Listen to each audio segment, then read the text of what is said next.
அது எங்க இருக்கு? சவுதிக்குள்ள இருக்கு. அந்த மதியன் நகரம் பாரசீகர்களுடைய பிரதான நகராக இருக்கிறது. சவுதியிலிருந்து எது வரைக்கும்?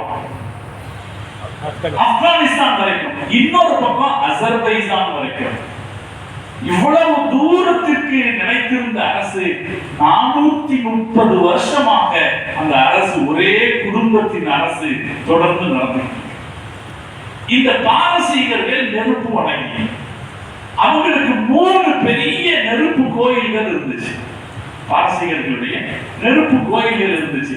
அதுல அந்த அரசாங்கத்தால் நிர்ணயிக்கப்பட்டு வந்த ஒரு கோயில் 2000 வருஷமாக தொடர்ந்து நெருப்பு எரிஞ்சுக்கிட்டே இருந்தது.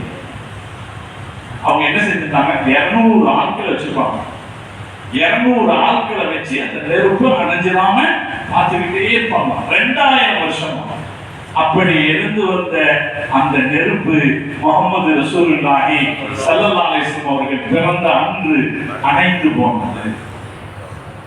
இந்த உலகத்தில் தீய கொள்கைகள் அனைத்தையும் இவர் அழிப்பார் என்பதற்கான அடையாளமாக அது இருந்தது. அதோட இன்னொரு விஷயம்